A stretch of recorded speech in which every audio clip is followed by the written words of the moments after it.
नमस्कार, मैं दुर्गेंद्र चौहान। मंथन में आज बात करेंगे अंतर्राष्ट्रीय मुद्रा कोष की चेतावनी की। अंतर्राष्ट्रीय मुद्रा कोष यानी IMF ने एक चेतावनी दी है कि भारत का जो कर्ज का जो एक तरीके से जो कर्ज है भारत पर, वो काफ़ी ज़्यादा हो गया है, ऐसी चेतावनी दी है। लेकिन सबसे हैरत की बात तो ये है कि जहां एक तरफ अंतर्राष्ट्रीय मुद्रा कोष ये चेतावनी दे रहा है, वहीं दूसरी तरफ भारत का जो स्वर्ण मुद्रा भंडार है वो बढ़ा है। भारत का जो एक तरीके से विदेशी जो रिजर्व है, फॉरेन रिजर्व है, उसमें बहुत तेज़ी से बढ़ोतरी आई है। यही नहीं, भारत में जो कुल मिलाकर अगर देखा जाए तो जो डॉलर, अगर आज की बात करें तो डॉलर रुपये के मुकाबले, आज जो डॉलर के मुकाबले जो रुपया है वो तकरीबन 14 पैसे और मजबूत हुआ है। तो दोनों बातें कैसे हो सकती हैं, ये बड़ा सवाल है कि एक तरफ अंतर्राष्ट्रीय मुद्रा कोष ये चेतावनी दे रहा है कि भारत का जो कुल कर्ज है 205 लाख करोड़ रुपए से ज़्यादा हो गया है। लेकिन जब हमारी GDP बढ़ रही है, हमारी एक तरीके से विदेशी मुद्रा भंडार बढ़ रहा है, हमारा स्वर्ण भंडार बढ़ रहा है, रुपया मजबूत हो रहा है, इकोनॉमी मजबूत हो रही, यहाँ तक कि जो रिजर्व बैंक ने आज आंकड़े जो जारी किए हैं वो उसके मुताबिक हमारा जो कुल मिलाकर जो कर्ज के को लेकर जो ये अलर्ट है वो बिल्कुल मैच नहीं करता है। आज मंथन में हम इस बात को जानने की कोशिश करेंगे कि जो हमारी बढ़ती हुई इस देश की इकोनॉमी है उसके पीछे ये अलर्ट या इस तरह की चीज़ें क्या संकेत दे रही हैं, या फिर ये एक रूटीन प्रक्रिया है। मंथन में आज इसी पर चर्चा। दबदबा था, दबदबा रहेगा।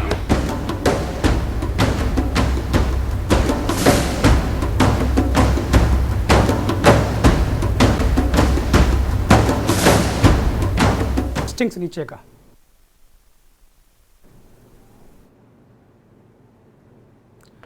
कुल मिलाकर अगर देखा जाए तो विदेशी मुद्रा का जो भंडार है वो लगातार हमारा बढ़ रहा है, और एक तरीके से सारी चीज़ें जो हैं वो आंकड़े सामने लाए जाएं, जो विदेशी मुद्रा भंडार को लेकर हमने अभी बात की है, तो कुल मिलाकर अगर देखा जाए तो वो चीज़ें, वो बहुत सारी अर्थव्यवस्था जो लगातार हमारी बढ़ रही है,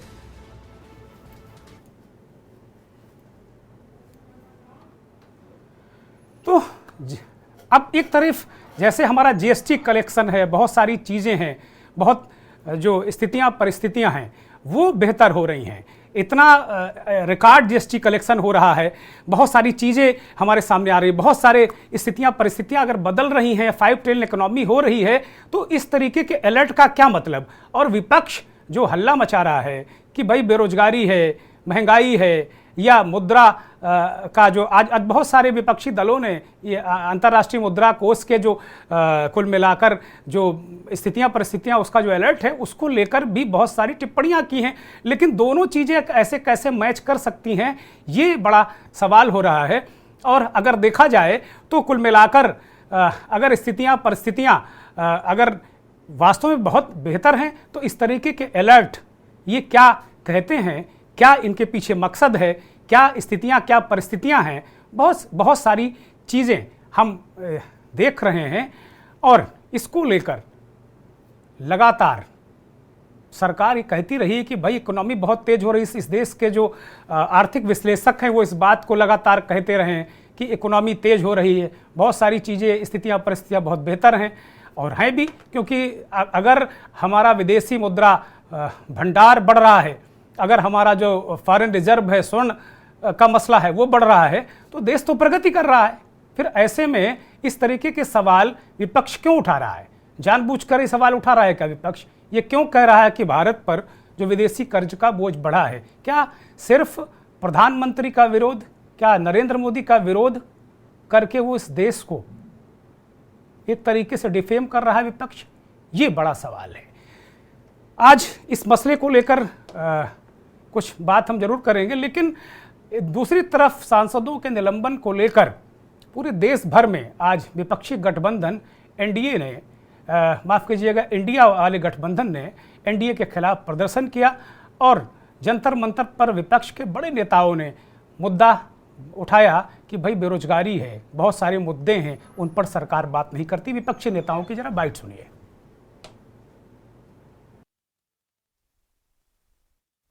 हमारे सदन में सरकार के तरफ से ये आता है, मुझे बहुत धक्का लगा कि एक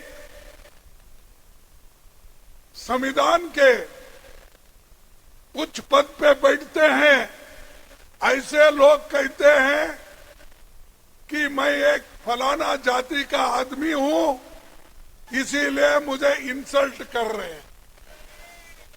अरे अगर आप देश के संरक्षक करने का अधिकार लिए हैं, संविधान के तहत आप चलने का वायदा किए हैं, तो आप जात पात की बात अंदर करते हो और जात पात पे चलने की बात करते हो। अगर आपकी हालत यही है तो मेरे जैसे दलित की हालत क्या होगी? आज हम उस मुकाम पर खड़े हैं। अमृत आज गलत हाथों में है। इस गलत हाथों से अमृत को वापस लाना है देश की जनता की भलाई के लिए, अपने देश को बचाने के लिए। तो सही अमृत काल अगर लाना है तो आज जो अमृत गलत हाथों में पहुंचा, उन गलत हाथों को सत्ता से दूर रखना है, उनको अपने सरकार से दूर रखना है, और ये हमारा संकल्प है। तो आज ये हमारी देशभक्ति का प्रतीक है कि आज हमारे देश की संरक्षण संविधान का और जनतंत्र का। मैं आपसे कहना चाहता हूं कि आज इस लोकतंत्र की लड़ाई में हम आपके साथ हैं। आप अकेले नहीं हैं। देश का हर व्यक्ति जो लोकतंत्र में विश्वास करता है वो आपके साथ है। इसी जंतर मंतर पर हमारी बेटियां धरने पर बैठी थी। हमारी बहनी बेटियां जिन्होंने देश को सम्मान दिया, उनको जिस तरह से असम्मानित किया गया, किसानों की बेटियों को जिस तरह सम्मानित किया गया, आज मैं कहना चाहता हूं कि उसके साथ आज सारे हमारे समाज को, किसानों को, हमारे देहात के लोगों को, हमारी बहनों को असम्मानित किया गया। और आप पार्लियामेंट के अंदर किसी की आवाज सुनना नहीं चाहते। आप डर गए हैं, आप भयभीत हैं, आप डर गए हैं कि ये एकता आपके लिए खतरा बन गई है। विपक्षी एकता, विपक्षी नेता ये बहुत सारे दावे कर रहे हैं कि वो हमारी एकता आपके लिए खतरा बन गई है, लेकिन अभी तक जो विपक्ष है वो एक तरीके से अभी मोदी के खिलाफ या सरकार के को घेरने के लिए रणनीति बना नहीं पाया है, और कैसे 2024 में जाएंगे इसकी रणनीति भी खंड खंड में दिखती, अपनी अपनी बातें, अपना अपना राग डफली है। लेकिन बीच बीच में बेरोजगारी, महंगाई ये मुद्दा उठाते हैं।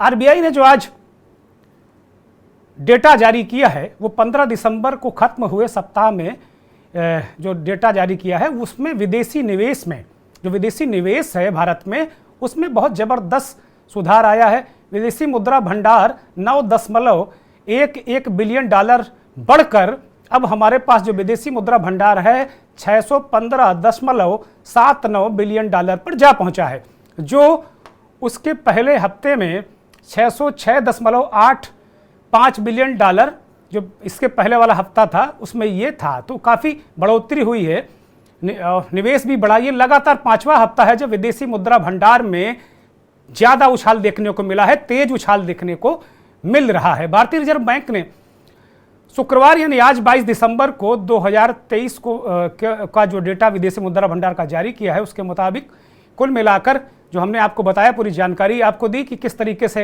ये बढ़ा हुआ है।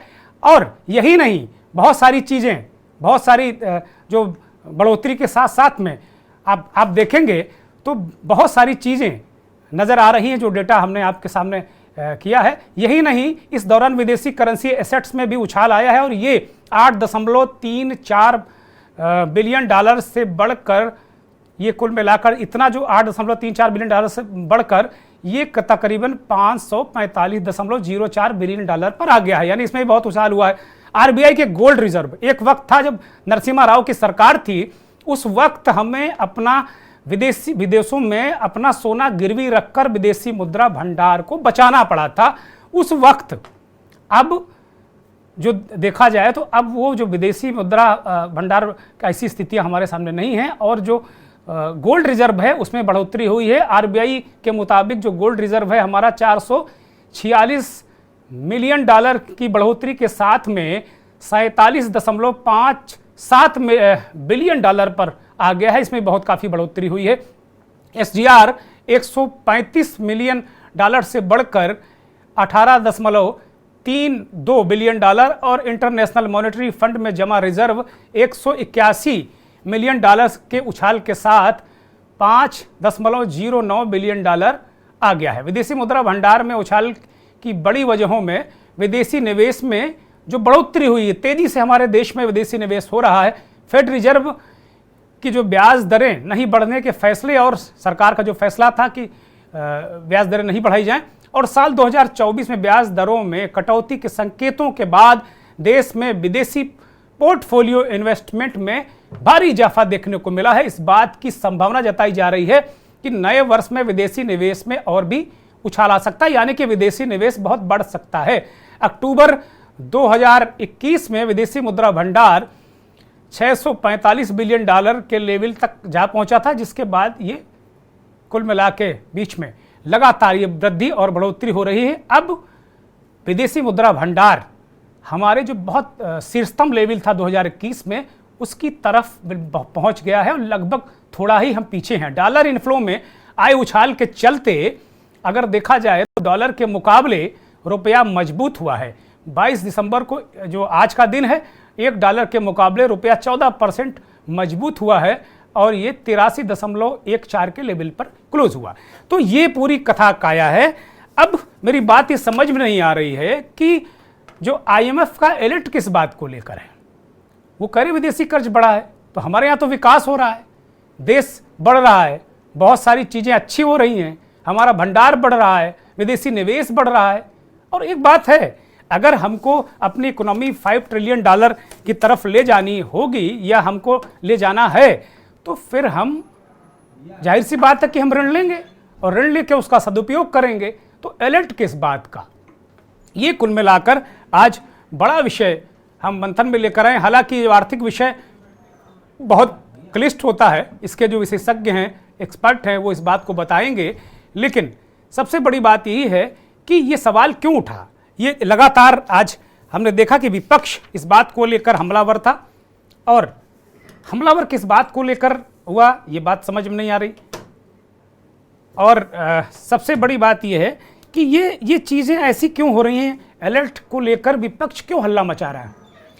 विपक्ष हल्ला क्यों मचा रहा है, इसके पीछे क्या कोई सोची समझी रणनीति है? क्या सरकार को सिर्फ निंदा ही आलोचना करनी है? विपक्ष को क्या इस तरीके की जो चीज़ें हैं, बहुत सारी चीज़ें हमने बताई, जो आरबीआई की ताज़ा रिपोर्ट है उसमें हमारा विदेशी स्वर्ण भंडार बढ़ा है, हमारा विदेशी मुद्रा जो भंडार बढ़ा है, हमारा जो विदेशी निवेश तेज़ी से बढ़ा है, इस तरह की चीज़ें बहुत सारी जो बेहतर हुई हैं, हमने आंकड़ों के साथ, डेटा के साथ में आपको बताया। उसके बाद भी ये स्थितियाँ, परिस्थितियाँ कैसे क्या हैं, इसको समझने की कोशिश करेंगे। हमारे साथ अवधेश भार्गव जी, वरिष्ठ पत्रकार, गोविंद वर्मा जी हमारे साथ जुड़ गए हैं, एक्सपर्ट हैं, और रोहित अवस्थी अर्थशास्त्री हमारे साथ, वो भी जुड़ गए हैं, और शैलेश सिंह कांग्रेस के नेता हमारे साथ जुड़े हुए हैं। कुछ देर में बीजेपी के नेता और कुछ और लोग भी, हमारे जो आर्थिक एक्सपर्ट हैं, वो भी जुड़ेंगे। मैं सीधे रोहित अवस्थी की तरफ रुख करूंगा। अर्थशास्त्री हैं रोहित अवस्थी। चूंकि बहुत सारे पॉलिटिकल बातें, बहुत सारी चीज़ें इस तरीके की होती रहती हैं, लेकिन सबसे बड़ी बात यह है कि वास्तव में अगर देश सही दिशा में जा रहा है तो फिर विपक्ष क्यों हल्ला मचाता है, इस बात को लेकर। रोहित जी, आज आईएमएफ का एक अलर्ट आया है, इसको लेकर विपक्षी नेताओं ने बहुत सारे निशाने साधे, तरह तरह से बातें की, लेकिन आज ही रिजर्व बैंक की जो डेटा जारी की है, रिपोर्ट आई, उसमें विदेशी मुद्रा भंडार बढ़ा है, हमारा स्वर्ण रिजर्व बढ़ा है, हमारे यहाँ निवेश, जो विदेशी निवेश है वो बढ़ा है, डॉलर के मुकाबले रुपया मजबूत हुआ है। इसको अर्थ की भाषा में एक अर्थशास्त्री होने के नाते आप कैसे डिफाइन करेंगे? ये तो देखिए, जो मैं के न्यूज़ का धन्यवाद देता हूँ कि इस तरीके की डिबेट में उन्होंने रखी। और साथ में मैं ये कहना चाहता हूँ, IMF जो एक संस्था है वो तरह तरह की टाइम टू टाइम अपनी रिपोर्ट्स देती रहती है, जी जिसके वो रेस करती रहती है, कंसर्न अलर्ट जारी करती रहती है, लेकिन कोई कॉन्क्रीट चीज उनका वो ऐसा नहीं है कि वो कहें कि और वो होता है, ऐसा नहीं है। तो उन्होंने एक कंसर्न रेस किया है, एक अलर्ट बोला है कि जो लॉन्ग टर्म में जो इक्विटीज और जो इंडिया के गवर्नमेंट के जो डेट्स हैं, उसको लेकर उन्होंने कंसर्न जारी किया है कि वो हो सकता है कि जीडीपी को क्रॉस कर जाए। और जब हम इतना, ये एक रिस्की जोन होता है जब हम 5 ट्रिलियन इकोनॉमी की बात करते हैं, जो यहाँ पे गवर्नमेंट प्लान कर रही है, और जिस तरीके से मार्केट बूम पे चल रहा है, चीजें ऊपरी दिशा में है, तो मुझे लगता है कि उस सेंस में ये एक इसको बहुत सीरियस थ्रेट नहीं लेके एक इस थ्रेट पे लेना चाहिए कि कोई रिस्क है जो गवर्नमेंट लेती है, और हमारा जब सारी चीजें सही चल रही है, मार्केट ठीक है, तो ये इतना बड़ा कोई उसमें वो नहीं है, ये क्योंकि ज्यादा तेजी से चीजें जंप हो रही हैं, इसलिए ये रिस्क बढ़ रहा है। नहीं, एक चीज और बड़ी महत्वपूर्ण कही कि भाई ये विदेशी आज विपक्ष इस बात को लेकर, खैर आप चूंकि आर्थिक विश्लेषक हैं तो आपका कोई पॉलिटिक्स से लेना देना नहीं, लेकिन विपक्ष इस बात को कह रहा है कि भाई अब तक प्रधानमंत्री नरेंद्र मोदी से पहले तक जिन प्रधानमंत्रियों ने जो कर्ज भारत पर था उनके दौरान वो 54 लाख करोड़ की बात वो कर रहे हैं। विपक्ष ने जो आज एक तरीके से डेटा जारी किया और उस पर सरकार पर हमला करने की कोशिश की, और वो कह रहे हैं कि अब 205 लाख करोड़ डॉलर ये कर्ज हो गया है। तो अकेले 14 प्रधानमंत्री बनाम एक प्रधानमंत्री, इस तरीके से परसेप्शन बनाने की कोशिश की जा रही है, क्या ये उचित है क्या? नहीं, देखिए, जिस तरीके से, अब मैंने फिर बोला, ये जिस आप मार्केट में रिस्क ज्यादा लेंगे तो कर्ज ज्यादा होगा। उन्होंने जापान से कर्ज लाए, और जिस तरीके से 91 लिबरलाइजेशन के बाद से ये फर्स्ट टाइम हुआ कि इतना ज्यादा मार्केट में यहाँ पे इन्वेस्टमेंट आ रहा है, यहाँ पे नई नई कंपनीज आ रही हैं, फॉरेन का चीजें आ रही है। तो मुझे लगता है कि ये एक सीधे तौर पे बस ये कह देना कि कंपेयर कर देना, क्योंकि पिछले 10 साल, पिछले 20 सालों 25 सालों से आप कंपेयर नहीं कर सकते। 91 के पहले तो कुछ था ही नहीं। 91 में जब कर्ज ये market close door economy policy से हम ओपन मार्केट में गए, तब से हम अगर देखें तो अब अभी जो सिनेरियो चल रहा है ये ओपन मार्केट का चल रहा है। तो आप कंपेयर उसको स्ट्रेट फॉरवर्ड एक पैरामीटर पे नहीं कर सकते। ठीक बात है। शैलेश सिंह, आपकी पार्टी ने तमाम ढेर सारे आज ट्वीट कर डाले, बयान दे डाले कि बहुत आर्थिक स्थिति हमारी टेक नहीं, देश बहुत कर्ज में डूब गया है, इस तरह की बातें कर डाली। लेकिन आप ये भी तो देखिए कि डेवलपमेंट कितने हुए। आज ही रिजर्व बैंक ने जो डेटा जारी किया है, मैंने आपको सारी डेटा बताया, विदेशी मुद्रा भंडार बढ़ा, स्वर्ण भंडार बढ़ा, डॉलर मजबूत हुआ, विदेशी निवेश तेजी से बढ़ रहा है, हम जीडीपी हमारी सुधर रही, हम 5 ट्रिलियन की तरफ जा रहे हैं। फिर ये बातें केवल विरोध के लिए, सिर्फ विरोध, क्या ठीक है क्या?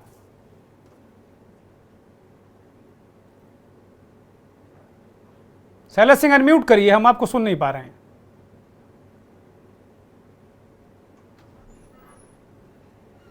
शैलेश सिंह, रिजर्व बैंक ने आखिर डेटा जारी कर इस तथ्य को सामने रखा कि हमारा कर्ज बहुत ज्यादा बढ़ गया। आप कह रहे हैं कि विकास हो रहा है, नहीं, रिपोर्ट कह रही, शैलेश सिंह रिपोर्ट कह रही, मैंने रिपोर्ट का हवाला दिया। हाँ, वही आरबीआई ने आखिर आरबीआई ने डेटा जारी किया कि हमारा सब कुछ बढ़ा, विदेशी मुद्रा भंडार, विदेशी निवेश, स्वर्ण भंडार, बहुत सारी चीजें बढ़ी हैं।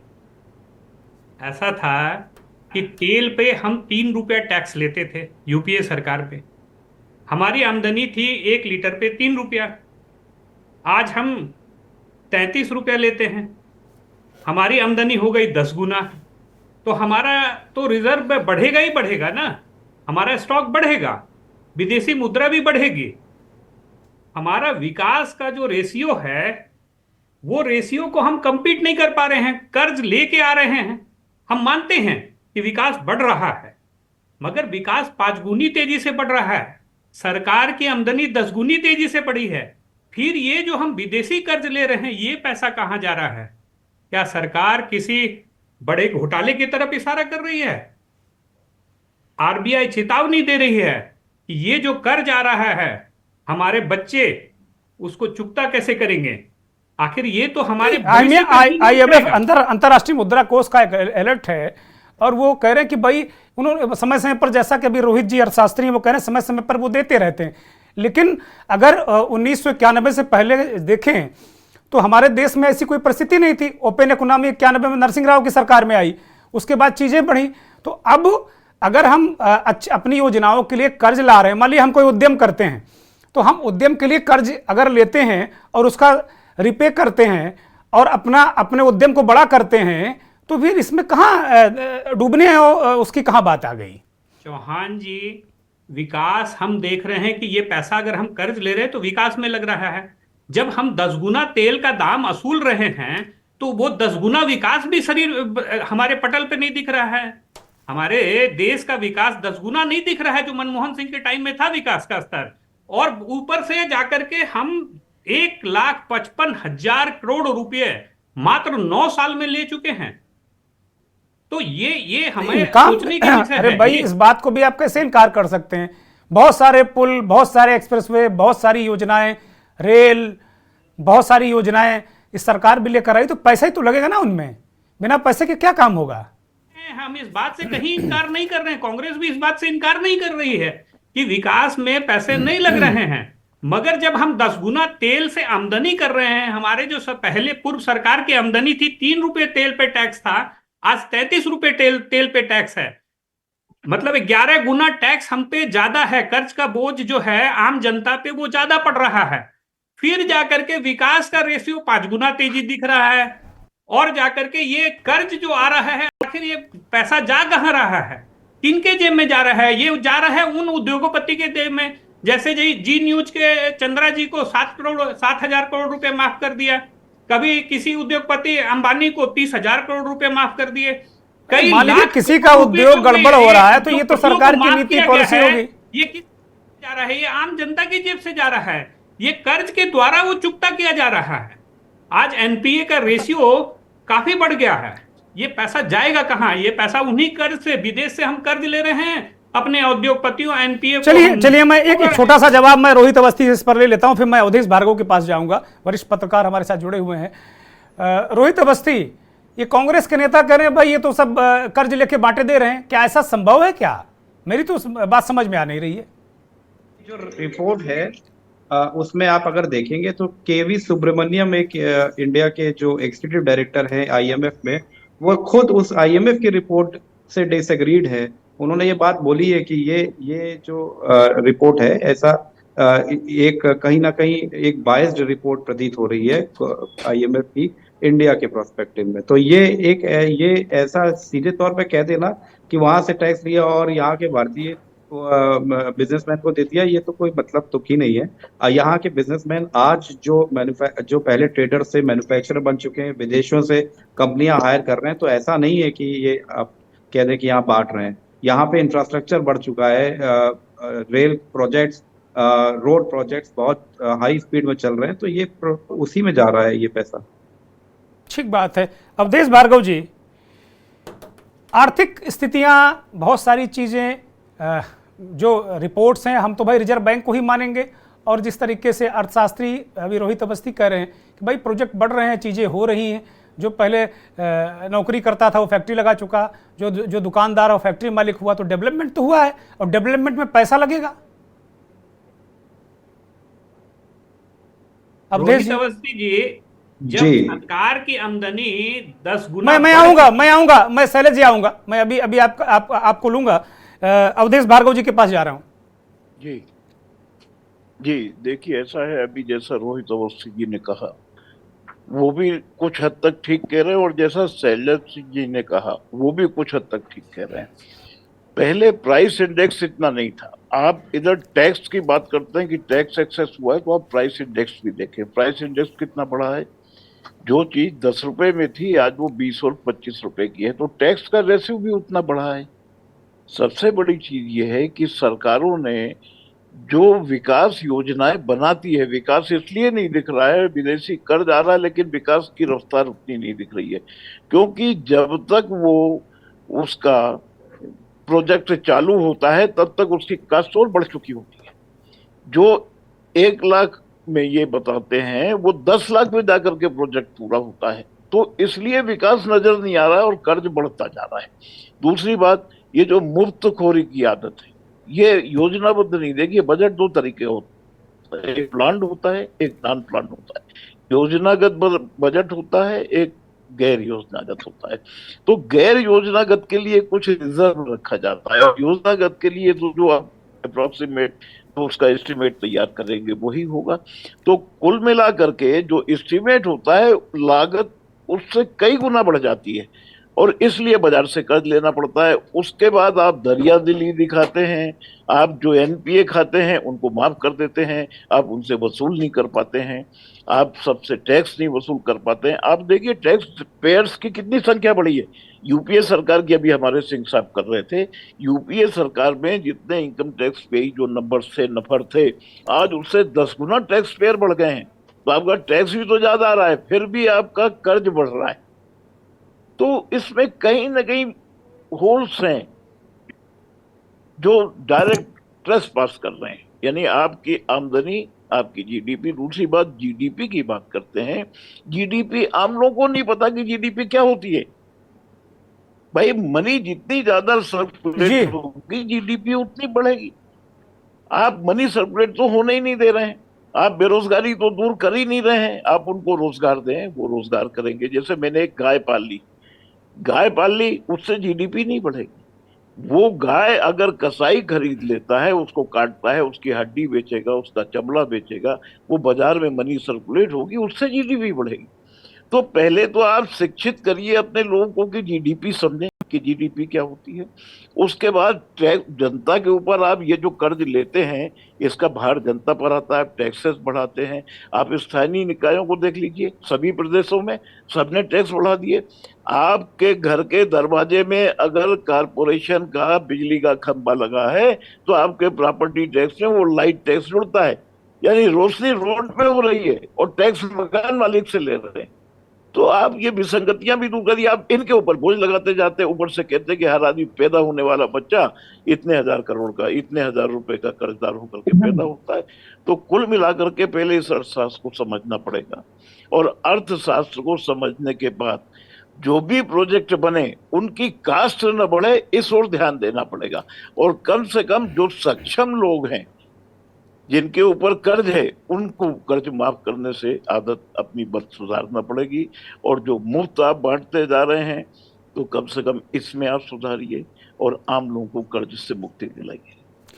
ठीक बात है, बड़ी महत्वपूर्ण बात भार्गव जी ने बड़ी महत्वपूर्ण बात कही। और वो कह रहे हैं कि भाई बहुत सारी चीज़ें हैं, हमको समझना होगा। ठीक है, टैक्स बढ़ा है, डेवलपमेंट हमारे हो रहे हैं, लेकिन वो दिख क्यों नहीं रहे हैं? क्योंकि प्रोजेक्ट कास्ट, अगर आज कोई हम प्रोजेक्ट कम करते हैं, मतलब उसको कंसीव करते हैं, तो उसकी प्रोजेक्ट कास्ट अगर हमने देर की तो वो बहुत बढ़ जाती है। नरेंद्र मोदी की सरकार आने के बाद इस तरीके के बहुत सारे प्रोजेक्ट, जो बहुत पुराने प्रोजेक्ट थे, जो जिनकी कास्ट बहुत ज़्यादा बढ़ गई, तो उनको जल्दी से पूरा करने के काम भी किए गए हैं, ऐसा नहीं है।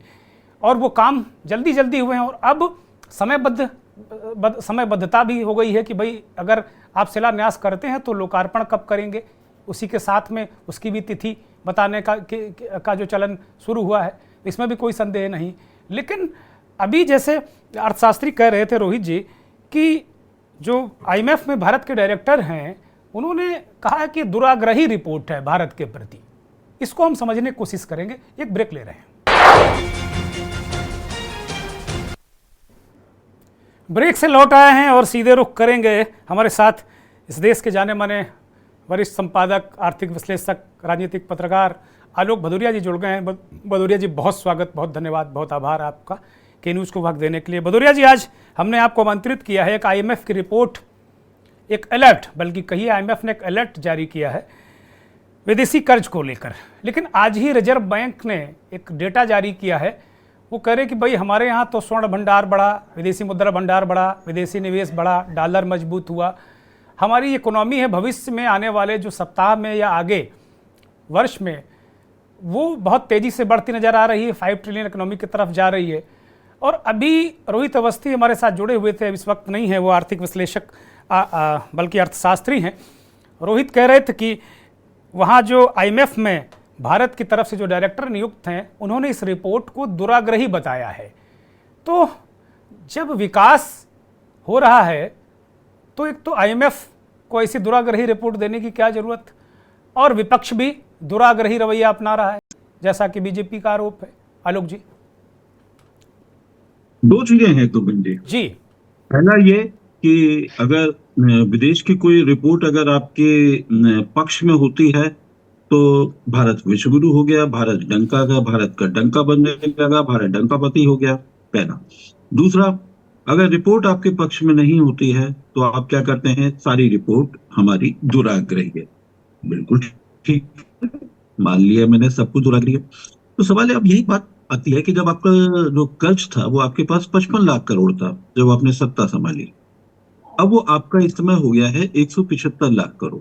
और अगर उसमें ये इस साल की 2024 तक की अगर वो हम मतलब ये जो फाइनेंशियल ईयर है अगर इसको पूरा लेके चले तो ये लगभग पहुंचने जा रहा है 1,70,000 करोड़। अब 170 लाख करोड़, सॉरी, तो 170 लाख करोड़ का आप ये ब्याज का अगर आप ये भुगतान की भी अगर बात करें तो आप ये मान करके चलिए कि इस समय हम जो भी पैसे कमा रहे हैं उसमें लगभग करीब 42 पैसा इसके ब्याज के भुगतान में चला गया। अब बचा बाकी में आप क्या करेंगे इससे निपटने के? मैं चलिए आपके आरोप तक ही अभी सीमित रहता हूं। भारतीय अखबारों ने जिस तरीके से इसकी रिपोर्ट को छापा है, केवल एक ही अखबार है बिजनेस स्टैंडर्ड जिसने इसको बहुत ढंग से छापा है, चाहे वो हिंदी का हो चाहे वो अंग्रेजी का हो, उसने पूरा छापा है कि भारत को दो चीजों से बचना चाहिए। पहला, RBI ने जो फॉरेन रिजर्व्स है, फॉरेन रिजर्व्स को मेंटेन करने के लिए और जो एक एक्सचेंज जो होता है ना, रुपए के जो वैल्यू होती है डॉलर के सापेक्ष जो रुपए की जो कीमत है उसको एक ही लेवल पर स्थिर करने की कोशिश की है और आवश्यकता से अधिक RBI ने डॉलर बाजार में डाले हैं, यानी एक्सचेंज रेट को कंट्रोल करने के लिए उन्होंने इंटरफेयर किया है जो किसी भी अंतर्राष्ट्रीय मानक के हिसाब से उचित नहीं। ये IMF का नटशेल में एक चीज है, यही नटशेल है। लेकिन भारत के अखबारों ने छापा है कि भारत बड़ा परफॉर्मर है, शक्तिकांत दास रिजर्व बैंक के उनको डेटा जारी हुआ, काफी लंबा चौड़ा है डेटा है हमारे पास जी, उतार दिया गया, ये परसों ही उतार दिया गया था, मतलब उन्होंने काफी चीजें कर ली, कल के अखबारों में छप भी गया है। वो मुद्दा ये नहीं है, मुद्दा ये है कि क्या FDI आपके पास में आ रहा है। कर्ज लेना गलत नहीं है, लेकिन सवाल यह है कि कर्ज चुकाने की क्षमता कैसे होगी। पहला, अर्थशास्त्र का एक सिद्धांत, मुख्य तौर पर यह सिद्धांत होता है कि कोई भी देश अर्थव्यवस्था में तभी तरक्की कर सकता है जब वो निर्यातोन्मुखी जब वो काम करे, जब एक्सपोर्ट ओरिएंटेड अगर वो कंट्री बनेगी तभी वो आगे बढ़ पाएगी। एक्सपोर्ट का क्या हाल है? एक्सपोर्ट का हमारा इस साल 2023 में जनवरी को छोड़कर लगातार नीचे जा रहा है। अगर एक्सपोर्ट नीचे जा रहा है तो आप ये मान करके चलिए आप कैसे आगे बढ़ेंगे। दूसरा, आप एक्सपोर्ट के मामले में पिछड़े। अब एक्सपोर्ट के मामले में पिछड़ने को ये दूसरे तरीके से समझाते हैं, हमारा व्यापार घाटा कम हो गया। भाई, जब आपका एक्सपोर्ट नहीं हो रहा है, आपका इंपोर्ट निश्चित तौर पे ज्यादा है, एक्सपोर्ट इंपोर्ट दोनों घटा ना, तो आपका ट्रेड डेफिसिट तो अपने आप ही कम हो जाएगा। अगर हम लोग जुलाई से नवंबर के बीच में अगर हम बात करें तो मैं अभी वही अगर डाटा देख रहा था, जुलाई से नहीं, फाइनेंशियल ईयर के ले लेते हैं, अप्रैल से नवंबर, अभी पब्लिक डोमेन में यही डाटा है। पब्लिक डोमेन में ये डाटा, उसके मुताबिक हमारा एक्सपोर्ट हुआ है $278.8 बिलियन अप्रैल से नवंबर के बीच में। इंपोर्ट हुआ है $445.15 बिलियन। अब जो हमारा जो एक्सपोर्ट है इसमें अगर देखा जाए तो पिछले साल के मुकाबले करीब लगभग 6.5% की गिरावट है, और अगर इंपोर्ट में गिरावट है वो 8.67। तो जो ट्रेड डेफिसिट है वो भी हमारा कम हुआ। जाहिर सी बात है, जो हमारा इंपोर्ट भी कम होगा तो वो भी कम होगा, तो वही हमारा घट के आ गया करीब 12.8%।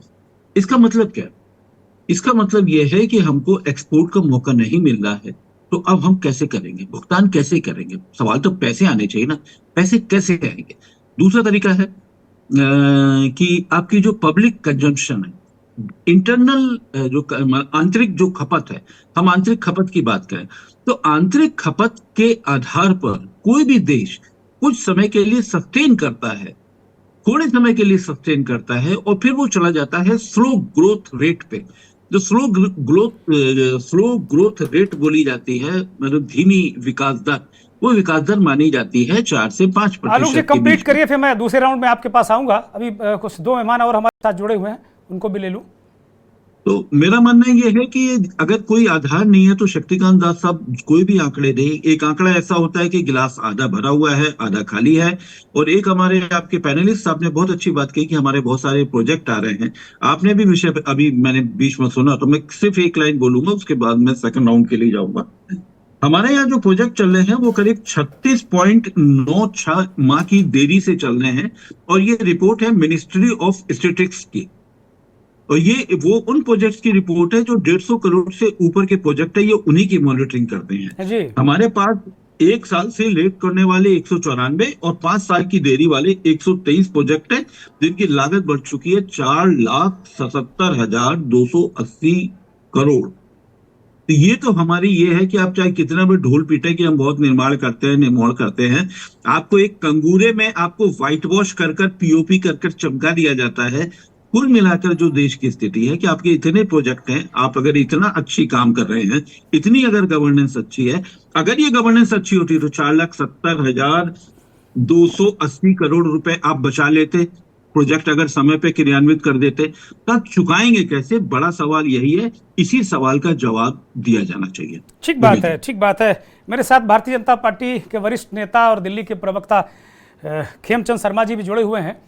शर्मा जी, 2 अलग अलग तरीके की बातें हैं। अभी आलोक जी को आपने सुना होगा, विपक्ष के लोग बहुत सारी बातें करते हैं। आज विपक्ष ने IMF की रिपोर्ट को लेकर हल्ला मचाया, काफ़ी प्रतिक्रियाएं भी आई। वो कह रहे हैं देश कर्ज में डूब रहा है, लेकिन रिजर्व बैंक का डेटा तो हमारे देश में खुशहाली बहुत सारी बातें कहता है, और अगर हम तो भाई रिजर्व बैंक के डेटा को ही मानेंगे। तो ये कौन सी परिस्थितियां हैं? देखिए, कुछ लोगों को विदेशी रिपोर्ट ज्यादा पसंद आती है और अलग अलग समय पे अलग अलग रिपोर्ट को लेकर हंगामा भी करते हैं और गलतफहमी फैलाते हैं, सब जानते हैं। और रही IMF की रिपोर्ट, तो आप दूसरी जो बड़ी इकोनॉमी है उनको भी देखिए, उनका कर्ज कितना है, GDP कितनी। अभी भी हमारी GDP ज्यादा है, कर्ज कम। जिस तरीके से वो बातें कर रहे हैं। रही बात तो जो रिजर्व बैंक का डेटा है, वो एक्चुअल डेटा है, फैक्चुअल डेटा है, हमारी इकोनॉमी का एक सही चित्रण है, क्योंकि उसमें हमारी इकोनॉमी के जो डिटेल डेटा दिया गया है, रियलिटी उपस्थित की गई है, वो हमारे पर्सपेक्टिव से की गई है, देश के पर्सपेक्टिव से की गई है, और उसको ही हमें आधार मानना चाहिए। नहीं, निश्चित तौर पर रिजर्व बैंक ऑथेंटिक है तो उसी को माना ही जाएगा। इस देश में तो रिजर्व बैंक ही ऑथेंटिक है। जी, अभी हमारे मित्र कह रहे थे कि यहाँ पे इतने डिले हो गया, ऐसा हो गया, वैसा हो गया, और कंजम्पशन से नहीं चलता। हम सब जानते हैं जो Indian economy is consumption oriented economy. हमारा एक्सपोर्ट है, एक्सपोर्ट हमारा सर्विसेज का एक्सपोर्ट है, मेजर एक्सपोर्ट है। पहले मैन्युफैक्चरिंग में काफी पीछे थे, पर्टिकुलरली जो टेक्निकल और हार्डवेयर रिलेटेड जो मैन्युफैक्चरिंग है। आज मेक इन इंडिया के तहत वहाँ पे बिलियंस ऑफ द डॉलर का एक्सपोर्ट हो रहा है। आईफोन पहले हम, और भी फोन पहले हम 100% शुद्ध रूप से इम्पोर्ट करते थे, आज हम एक्सपोर्ट कर रहे हैं। पूरा विश्व हमारे यहाँ पे बने हुए आईफोन का उपयोग कर रहा है, यहाँ से सैमसंग के फोन का उपयोग कर रहा है। ये एक मेक इन इंडिया और सरकार की उपलब्धि है। सरकार से पहले ऐसा नहीं था, हम इम्पोर्ट करते थे। आज टेलीकॉम प्रोडक्ट्स को अपने यहाँ पे बनाना है, even chip boards, even mother boards, जो computer whatever kind of the intelligent devices आते हैं, उनमें यूज होते हैं, उनको अपने देश में बनाना है। उसके लिए फोकस रूप से R&D लैब को एस्टेब्लिश किया गया है, उनको इंसेंटिव दिए जा रहे हैं, उनको जगह दी जा रही है, और काम शुरू हो गया है। बहुत जगह हम लोग ऑलरेडी एक्सपोर्ट करने लगे हैं। आज डिफेंस हमारा एक्सपोर्ट करता है, डिफेंस 100% इम्पोर्ट करता है सर। आज डिफेंस सेल्फ कंजम्पशन के लिए अपनी ऑर्गेनाइजेशन, अपनी कंपनियों के द्वारा प्रोड्यूस करा रहे हैं, और बहुत सारे आइटम्स को एक्सपोर्ट भी कर रहे हैं।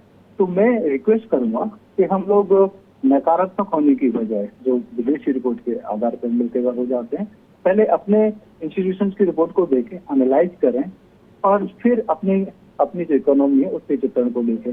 आज हमारी इकोनॉमी अच्छी है, इसका एक उदाहरण आपको लोगों की प्रत्यक्ष रूप से पता चलेगा। आज जो पॉजिटिविटी है लोगों में, आज जो आशा है, आज जो कि भाई हाँ मैं कोई काम शुरू करूंगा, स्टेब्लिश कर सकता हूँ, माहौल है, अगर मेरे में करने की क्षमता है, अपॉर्चुनिटी बहुत है, किसी भी तरीके की फील्ड में चले जाइए, अपॉर्चुनिटी बहुत है।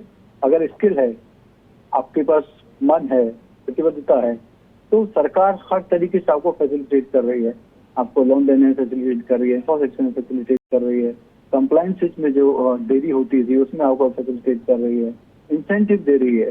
तो ये सब चीजें दिखाते हैं। और हमारी और जो इंटरनेशनल एजेंसियां ग्रोथ रेट भी जो प्रोजेक्ट कर रही हैं उसमें भी भारत सबसे आगे है।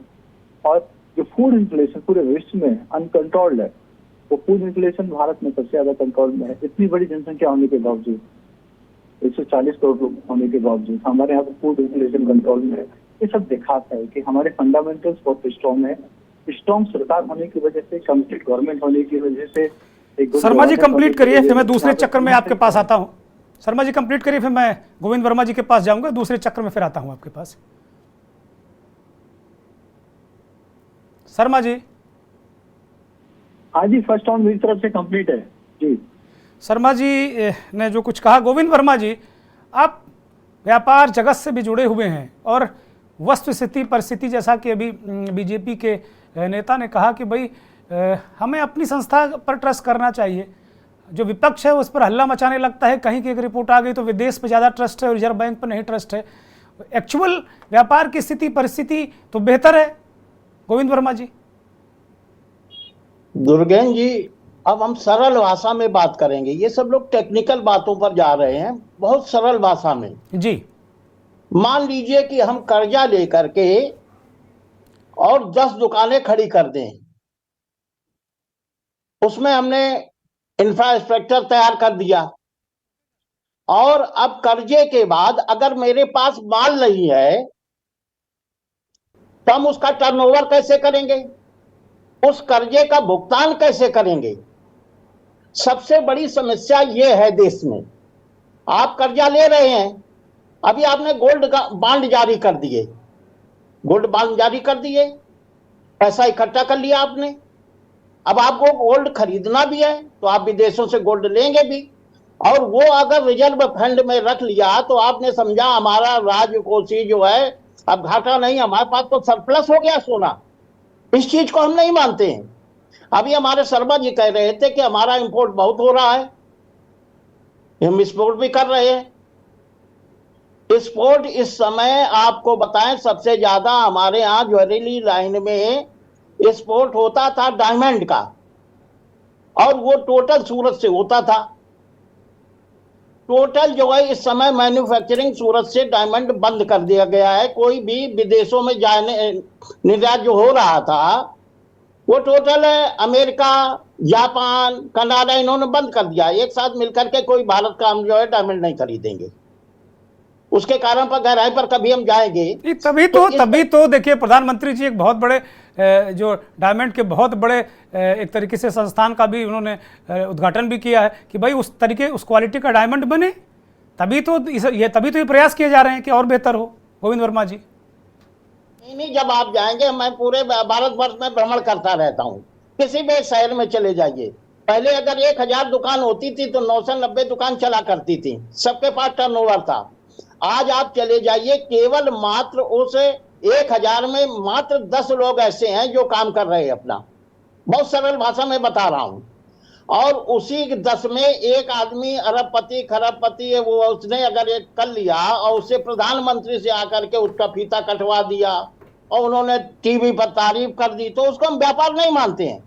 व्यापार को हम तब मानते हैं कि 1000 अगर दुकानें हैं और 900 दुकानें टर्नओवर कर रही हैं, चल रही हैं, उनका लाभान हो रहा है, तो हम उसको व्यापार मानते हैं। व्यापार इस देश में 90% ठप चल रहा है जी। आप पता लगाएंगे ग्राउंड लेवल पे। हम कोई पार्टी विशेष बात नहीं कर रहा हूं, मैं विरोध नहीं कर रहा हूं सरकार का भी, लेकिन वास्तविकता का बखान कर रहा हूं आपके चैनल पर।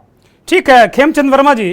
गोविंद वर्मा जी कुछ कह रहे हैं, आपने सुना भी होगा, वो कह रहे हैं कि व्यापार को लेकर उन्हें जो चीजें कही उस पर आप क्या जवाब देंगे इनको? खेमचंद शर्मा है, वर्मा नहीं है, लेकिन आप ओबीसी बना रहे हैं, अच्छी बात है।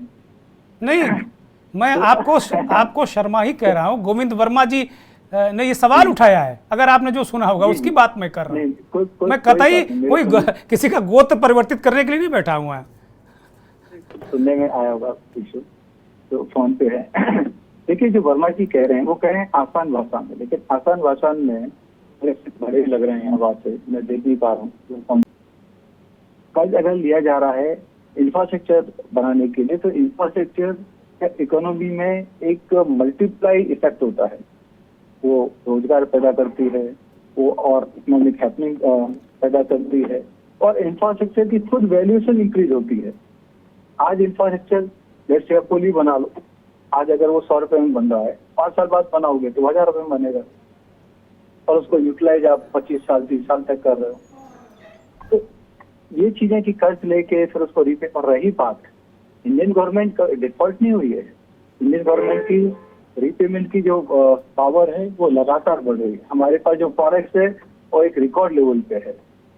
तो ये कह देना मतलब आप अलग तरीके से और उल्टा उल्टा कुछ बोल रहे हैं, तो ऐसा लोगों को कंफ्यूज मत करिए, लोगों के विश्वास को मत तोड़िए, राजनीति करिए, लोगों के विश्वास को मत तोड़िए। इकोनॉमी में आज युवा का विश्वास है क्योंकि वो अच्छा कर रही है। आज कोई भी व्यक्ति अगर उसके पास स्किल है तो अपना काम शुरू कर पा रहा है, और तो एम्पल ऑफ द अपॉर्चुनिटी है, बहुत सारी अपॉर्चुनिटी, इसका ही लिमिट, और ये प्रूव हो रहा है। जिन सेक्टर में हम बिल्कुल कुछ नहीं करते थे, आज उन सेक्टर्स में हम लीड कर रहे हैं, और इसका कारण है गुड गवर्नेंस, इसका कारण है सपोर्ट, इसका कारण है माहौल, इसका कारण है एक इकोसिस्टम का बनाना। वो इकोसिस्टम हमने बनाया है, इकोसिस्टम इस सरकार ने दिया है, और उसकी वजह से ये सारी चीजें चल रही है। और भारत की जो इकोनॉमी है सिर्फ एक्सपोर्ट ड्रिवन नहीं है, सेल्फ कंजम्पशन ड्रिवन है। हमारे यहाँ पे 140 करोड़ लोग हैं, हमारे यहाँ पे खुद कंजम्पशन है। अगर हम प्रोड्यूस करके अपने लोगों की भी पूर्ति करते हैं, ये भी एक बहुत बड़ा उपलब्धि है। और फिर उसके ऊपर हम एक्सपोर्ट करते हैं, और एक्सपोर्ट आज वो चीज भी कर रहे हैं। जैसे मैंने आपको पहले एग्जांपल दिया था, तो पहले हम सिर्फ 100% विशुद्ध रूप से इम्पोर्ट ही करते थे। साइंस एंड टेक्नोलॉजी आज हम लोग एक्सपोर्ट कर रहे हैं, हम लोग डिफेंस के आइटम्स एक्सपोर्ट कर रहे हैं। पहले हम ज्यादातर सिर्फ सर्विस पे निर्भर रहते थे, और इसके अलावा हमारी बहुत बड़ी वर्कफोर्स जो NRI है वो रेमिटेंस बेस्ड है, ये कह देना। और अभी एक हमारे मोड है, कह रहे थे कि जो व्यापार घाटा कम हुआ है वो सिर्फ इसलिए हुआ है कि इम्पोर्ट कम हो गया। तो अच्छी बात है, बुरी बात है, इम्पोर्ट कम हो इसका मतलब जो कंजम्पशन है उतनी कम हुई है। इसका मतलब कहीं ना कहीं हम अपनी जो जरूरत है वो अपने आप से पूरी कर रहे हैं। तो व्यापार घाटा कम होना ये तो हर एंगल से अच्छी बात है, और हर एंगल से ये पॉजिटिव है। किसी भी एंगल से आप इसको गलत प्रूव कर ही नहीं सकते। आपने प्रूव करने की कोशिश की, लेकिन आपने खुद ही अपने आप को गलत प्रूव कर दिया। ऐसा इतना भी आप इसको किसी भी एंगल से गलत नहीं कह सकते। ठीक है, इम्पोर्ट कम हुआ है, इसका मतलब हम लोग सेल्फ डिपेंडेंट बने हैं। ठीक है, मैं आता हूं आपके पास। कांग्रेस के नेता शैलेश सिंह के पास मैं जा रहा हूं। शैलेश सिंह, बहुत सारी चीज़ें तो साफ हो गई, लगभग सारी चीज़ें इस चर्चा में हम लोगों ने बहुत सारी चीज़ों को डिस्कस कर लिया। क्या सिर्फ विरोध के लिए विरोध करते रहेंगे आप लोग, के मतलब नेगेटिविटी फैलाएंगे? बीजेपी के लोग करेंगे भाई अब लगातार नेगेटिविटी फैलाते हैं, नकारात्मकता फैलाते हैं। अरे देश को काहे इतना नकारात्मकता से भर रहे हैं आप लोग? हेमचंद शर्मा जी से एक प्रश्न पूछना चाहूंगा। जब हमारा पिछले वित्तीय वर्ष से सकल घरेलू उत्पाद हमारा घटा है, तो फिर देश आगे कैसे बढ़ रहा है? कृपया हेमचंद शर्मा जी ये बताने का कष्ट करेंगे। हम अगर सैमसंग का फोन बना लेते हैं, आईफोन बना लेते हैं, तो क्या देश तरक्की कर रही है? सकल घरेलू उत्पाद क्षमता जब हमारा गिर रहा है, तो किस आधार पर हेमचंद शर्मा जी ये बताने की कोशिश कर रहे हैं कि हम बढ़ रहे हैं आगे? किस आधार पर हेमचंद शर्मा जी ये दिखाना चाह रहे हैं कि देश विकास कर रहा है? हम गोल्ड का बॉन्ड बेच रहे हैं और उसी बॉन्ड के पैसे से हम खरीद रहे हैं, हम दिखा रहे हैं कि हमारा गोल्ड का स्टॉक बढ़ रहा है। तो ये सपना दिखाने वाली बात जो चल रही है, और हमारा आने वाला भविष्य जो गर्त में जा रहा है, हमारे बच्चों का भविष्य जो गर्त में जा रहा है, कर्ज में डूबे जा रहे हैं, उस बात की चर्चा हेमचंद शर्मा जी ने अभी तक नहीं किया। तो हम जो आखिर 1,55,000 करोड़ रुपए जो 9 साल में मोदी सरकार ने लिया है, ये पैसा गया कहां? इस बात की जवाबदेही बीजेपी के किसी नेता नहीं लेते, कोई भी नेता नहीं। ठीक है, मैं शर्मा जी से पूछ लेता हूं। शर्मा जी, ये सवाल ये पूछ रहे हैं, जरा इसका जवाब दे दीजिए इनको। मित्र का समझ में नहीं आया कौन सी इकोनॉमिक किस पॉलिसी पढ़े हैं। एक होता है कि नेगेटिव, माइनस में जीडीपी जा रही है, तो हमारी economy in compare to last year इस समय डिक्लाइन कर रही है। क्या नेगेटिव में है? नहीं। क्या हमारी इकोनॉमी की ग्रोथ सबसे ज्यादा नहीं है? जो टॉप इकोनॉमी उसमें सबसे ज्यादा है। तो कैसे नेगेटिव हो गया? अरे भैया इंक्रीमेंटेड है। अगर चलो हो गया, पिछली बार 8%, इस बार यदि 7.5% है, किसके यहाँ? इसका मतलब नेगेटिव नहीं है। 7.5% मतलब जो इंक्रीमेंटेड ग्रोथ है पिछली ग्रोथ से थोड़ी रेशो कम रहा है, लेकिन ये on top of last year है। क्या तुम बोल रहे हो? मतलब ग्रोथ हुई है, जबरदस्त ग्रोथ हुई। मैं आपको वही समझा रहा हूँ। अब उल्टा सुल्टा पता नहीं समझ रहे हैं। या तो आप मेरे साथ कॉफी पीजिए, कभी चाय पीजिए। मैं ज्यादा बड़ा इकोनॉमिक्स नहीं हूँ, लेकिन स्टिल आपको एक्सप्लेन कर सकता हूँ, ताकि आप कभी इस तरीके की मिस इन्फॉर्मेशन में ना फंसे। नहीं तो आप मजाक के पास। शैलेश सिंह कभी दिल्ली जाइए और शर्मा जी से मिलिए भाई, कॉफी चाय पी लीजिए। राजनीति में एक दूसरे से विचारों का एक्सचेंज जरूर करना चाहिए। शैलेश सिंह जी, मैं सवाल सुन नहीं पाया। मैंने कहा कि शर्मा जी से कभी जाइए, दिल्ली मिलिए, चाय कॉफी पीजिए, वो करें कुछ समझ लीजिए। थोड़ी बहुत इकोनॉमिक्स हमको भी आती। शैलेश सिंह पता नहीं कौन से इकोनॉमिक्स स्कूल से पढ़े हुए हैं। स्पष्ट बता रहा हूँ। आपका टाइम खत्म हो जाएगा। मैं सोच रहा हूँ कि इनका जवाब दे दूं एक अच्छे तरीके नहीं, मैं आ रहा हूँ आलोक जी, मैं आ रहा हूँ। जवाब तो मुझे लेना है, चूंकि सवाल उठाए। भाषा बोलूंगा, अर्थशास्त्र की टर्मिनोलॉजी यूज करूंगा, एक शब्द इमोशनल नहीं होगा। मैं आ रहा हूँ आलोक जी, मैं आ रहा हूँ। एक छोटा आलोक जी, मैं आ रहा हूँ, मैं माफी के साथ मैं आ रहा हूँ आपके पास। एक शैलेश सिंह छोटी सी टिप्पणी कि वो करें कि भाई आप लोग कहां से क्या करते रहते हो, कौन से आंकड़े देते हो? कि जब सकल घरेलू उत्पाद जीडीपी में गिरावट आई है, उसी को कहते हैं कि भाई सकल घरेलू उत्पाद में गिरावट। आप मान भी रहे हैं कि जीडीपी में गिरावट आई है, बढ़ती जीडीपी में, फिर हमारा विकास कहां से हो रहा है, ये समझाने का प्रयास अभी तक नहीं कर पाए शर्मा जी। ठीक है आलोक जी आइए, चूंकि वक्त बहुत कम है और कम शब्दों में करेंगे तो मेहरबानी होगी जी। नहीं, कम शब्दों में तो नहीं कर पाऊंगा, क्योंकि इन्होंने ये कह दिया कि कौन सा अर्थशास्त्र है, तो मैं इनको अब अर्थशास्त्र समझाता हूँ। एक अर्थशास्त्र ये होता है कि जैसे इन्होंने ये कहा कि आपका ट्रेड डेफिसिट हो गया, तो बहुत अच्छी बात है, बिल्कुल अच्छी बात है, इससे किसने इनकार किया। लेकिन पहला सवाल, दुनिया में कौन सा देश आंतरिक खपत के आधार पर आगे बढ़ा है, कृपया बता दें। 193 देशों में से कौन सा देश बढ़ा है? फिर रिपीट कर रहा हूं, आगे बढ़ा है। ये नोट कर लें, अगली डिबेट में मैं फिर बैठूंगा। पहला सवाल। दूसरा सवाल, आप आईएमएफ की धज्जियां उड़ा देंगे। एक हमारे यहाँ एमएसएमई एक मिनिस्ट्री भी, अगर आपको सबको मालूम है, लघु मझोला हमारे एक मंत्रालय भी है। उस मंत्रालय ने एक रिपोर्ट दी है, उस रिपोर्ट में लिखा है, मंत्रालय की रिपोर्ट है, अभी भी गूगल कर ले, मैं चैलेंज कर रहा हूं, एमएसएमई मिनिस्ट्री खोलें और चेक करना चालू करें गूगल में, जब तक मैं जवाब दे रहा हूं। इन 2016 में 6.25 करोड़ यूनिट्स थी 2016 में, और 2023 में ये घट के हो गई हैं 3.25 करोड़। और ये कौन कह रहा है?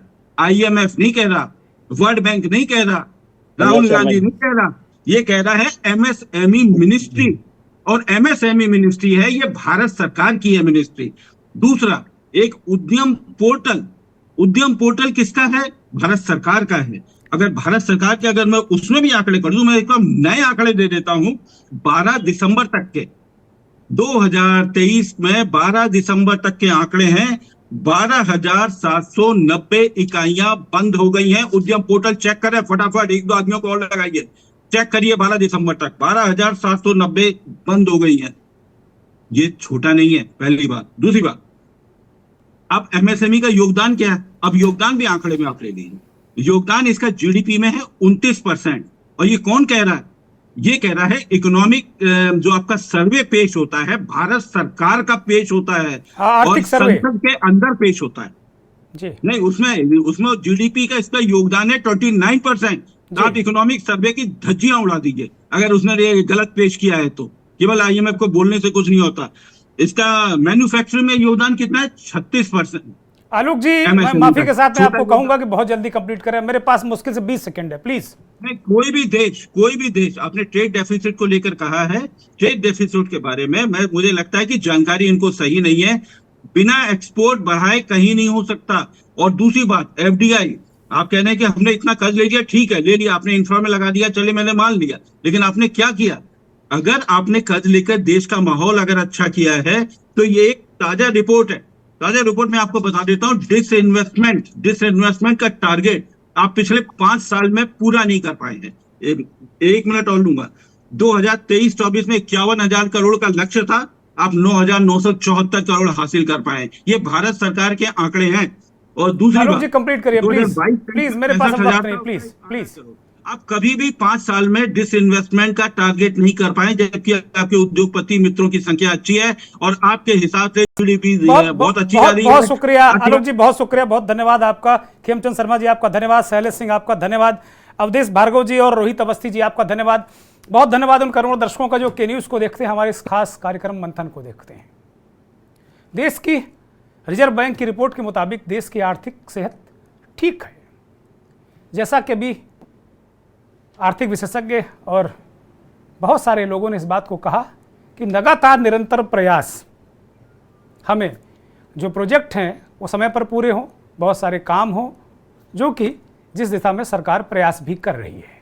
तो मुझे लगता है कि रिपोर्ट को लेकर जिस तरीके से विपक्ष हल्ला मचाता है, कम से कम विपक्ष को थोड़ा धैर्य के साथ में चीज़ों को देखना चाहिए और अपने देश की जो संस्था है उसकी रिपोर्ट को भी उतना ही तवज्जो देनी चाहिए जितनी विदेशी रिपोर्ट्स को वो तवज्जो देकर अपना रिएक्शन देते हैं। बहुत बहुत धन्यवाद, नमस्कार।